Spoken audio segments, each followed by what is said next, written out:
Salut à vous, petits et gros tentacules, bienvenue aujourd'hui dans cette vidéo de présentation slash un peu feuilletage de Fairy Noir. Fairy Noir n'est actuellement plus disponible en physique, par contre le jeu de base et l'extension, son supplément sont dispo gratos sur Itch.io. Là, je vous colle les liens pour le site en dessous. Donc du coup, en fait, voilà, ouais, ils font plus les impressions vente machin, mais t'as accès au PDF et puis tu peux toi-même te faire imprimer ton truc, hein. Donc bon, le tout gratuitement. Bah, c'est pas Lulu qui sera gratuit, mais les auteurs, eux, ils t'offrent leur travail. Donc un petit peu merci à eux. D'ailleurs, il y a, en parlant d'internet, hein, 1, 2, 3, j'arrive à faire mes phrases. Il y a du contenu qui est trouvable en ligne, puis il y a du projet de BD dans le cadre de jeux de Fairy Noir. Alors d'ailleurs, Fairy Noir, qu'est-ce que c'est? Fairy Noir, ce sont nos petites créatures féeriques habituelles, nains, orques, elfes, tieflins, donc ils s'appellent pas tieflins, mais c'est des tieflins, et puis les alflins, qui débarquent dans un délire Paris 1950 mafieux, tout simplement. C'est de la mafia old school.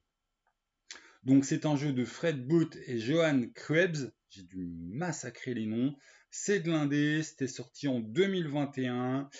154 pages, noir et blanc, A5. Hop, tout simplement. Et c'est un jeu qui se passe 2D, ça se joue avec des cartes. Voilà, d'ailleurs la mécanique avec les cartes fait qu'on accroche beaucoup, on n'accroche pas. Bon, moi je suis un peu plus dans le pas. Ce qui a vraiment un petit côté gestion technique de ta main. Et voilà, moi ça me... dès que c'est trop compliqué, je fais ouin ouin. Et puis je me suis jamais mis complètement à fond à fond. Par contre, j'ai un pote, l'autruche, donc coucou Bart, enfin vraiment, qui a vraiment été conquis au test, au jeu, voilà. Comme quoi, hein, c'est les goûts, le truc il est pas mal fait. C'est juste que est-ce que t'aimes jouer avec un système où t'as pas de dés et puis t'as des cartes, et pas un système méga simple de cartes. Enfin, c'est pas non plus super compliqué, mais voilà, il y a des vraies techniques de gestion. Ta main, de toute façon, quand tu vas devoir agir, il va falloir que tu bouffes de ta main. Si t'as plus du tout de main, t'es dans la merde. Donc voilà, il va falloir faire le juste milieu. Ah, t'as déjà une pause chat, vous saoulez les chats. Voilà, c'est fini pour l'interruption des diabletins de maison qui font que rentrer et sortir toutes les 2 minutes 50. Ouais, vous allez glandouiller dehors. Donc hop, on va feuilleter un petit coup, déjà, tout simplement.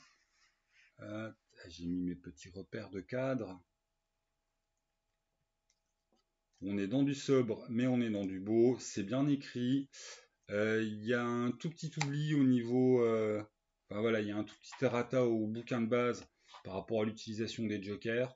Mais bon, voilà, c'est pas bien... Ah putain, c'est pas bien grave. Et puis surtout, ça a été corrigé. Donc au début, tu as les origines du micmac de qu'est-ce qu'ils font là. Et puis après, tu as une petite présentation technique, comment ça marche. On arrive dans les règles à proprement parler.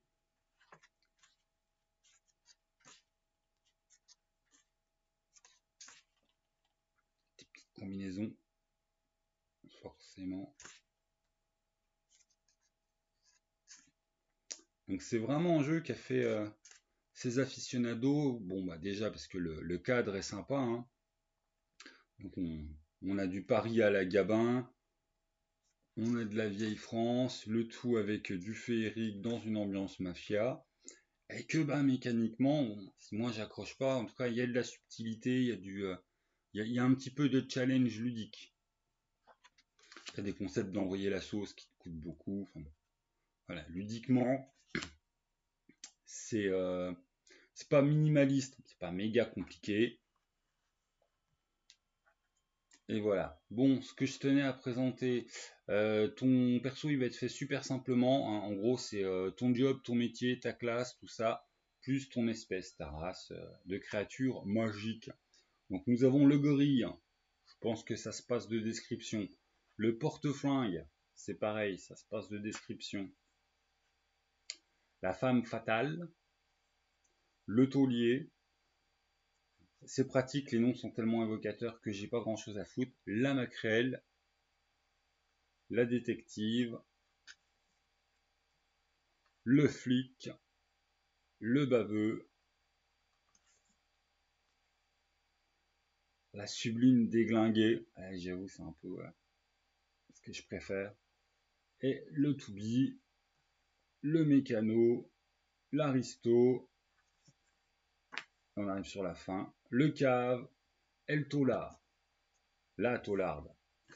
Ensuite, nous rejetons, qu'est-ce qu'on peut jouer comme espèce de créature. Bon, je vous les ai faites tout à l'heure, mais ça on va montrer les dessins. Et oui, sur les métiers, on a des dessins assez sombres, alors qu'on est plutôt dans ce type de dessin sur l'intérieur. On n'est pas tout le temps face à des dessins très sombres. Donc les pointus, bonjour les elfes.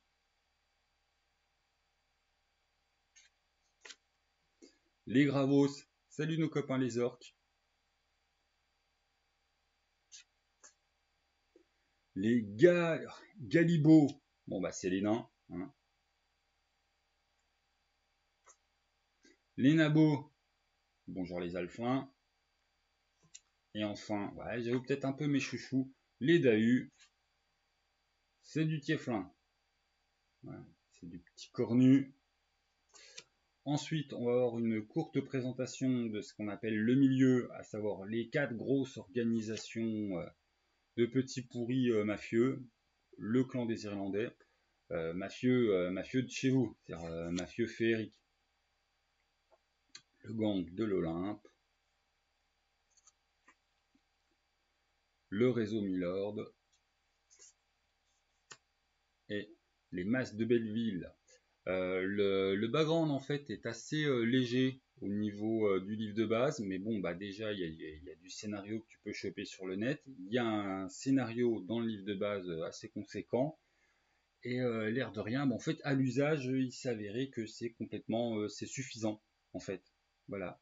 Le bouquin se perd pas dans 15 millions de. Bon ça c'est le scénar.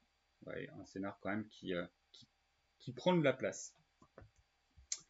Donc oui, à l'usage, comme je vous le disais, le background s'est révélé totalement suffisant. Donc il fait un peu léger à la lecture. Hein. Je ne vous cache pas qu'à la lecture, moi à la fin, j'étais resté sur ma fin, justement. C'était pas sur un truc avec 15 millions de sous-factions et puis de secrets et puis de. Non. Petite boulette de café. Mais en fait, bah, c'est largement suffisant pour jouer. Les factions mafieuses, c'est à la fois vos rivaux, vos opposants et puis potentiellement bien vos employeurs. Et puis vous êtes lâché là-dedans. Et c'est vrai qu'on va pas avoir besoin d'un énorme descriptif sur ambiance mafia des années 50 parce que bah, en fait tu prends n'importe quel film sur vieille France, mafia noire, Gabin et Co. Et puis bah, t'as de l'exemple quoi. Les premiers bébels, la traversée de Paris, bah, on est dans ce style d'ambiance. Donc faites-vous plaisir si c'est des trucs qui vous tentent. Euh, c'est vraiment à la croisée pour ceux qui aiment à la fois les histoires de mafia à l'ancienne, avec une petite pointe de féerie. Mais alors on n'est pas du tout dans la féerie choupie. Hein. C'est traité avec réalisme, c'est un trop grand mot. Mais voilà, c'est traité avec un petit peu d'acidité. On n'en est pas au vitriol, mais c'est pas l'amour des fleurs et des pâquerettes. Et puis bien évidemment, si le côté avoir un petit peu de gestion de ta main, de jeu de cartes, de prise de risque, est-ce que vous machin, tout ça, ça vous plaît. Enfin, si vous aimez jouer, vous de votre côté, vous allez aimer, tout simplement. Voilà. Hein. Si vous êtes amateur de poker, c'est un petit peu pour vous, tout simplement. Et ben j'en ai fini de ce petit survol de Ferry Noir, qui, je le rappelle, n'est plus disponible en physique, mais que tu as un petit peu les PDF gratos, donc on va pas se plaindre, et puis qu'après, bah, si vraiment t'es conquis, tu le fais imprimer. D'ailleurs, oui, passage, hein, le grog indique sa couverture souple, c'est pas exactement une erreur, c'est une imprécision, c'est incomplet. Il existe en fait en version cartonnée, plus rare, et il existe en version souple. Voilà, donc si vous le trouvez en occasion, pensez bien à demander, ouais, ton Fairy Noir, c'est quelle version? La cartonnée coûtait un petit peu plus cher que la version souple, bien évidemment, je ne vous surprendrai pas. Voilà, bah sur ce, bonne découverte à vous, hein, j'espère que voilà, qui trouvera encore son public, parce qu'il avait fait parler à sa sortie, hein, il n'est pas du tout passé inaperçu. Les liens pour le site de Fairy Noir sous la vidéo, et voilà, il y a un projet de BD actuellement, vous irez jeter un coup d'œil si ça vous intéresse, hein, c'est sur leur blog. Voilà, donc continuation à vous, reprenez bien votre journée, et puis tout ça.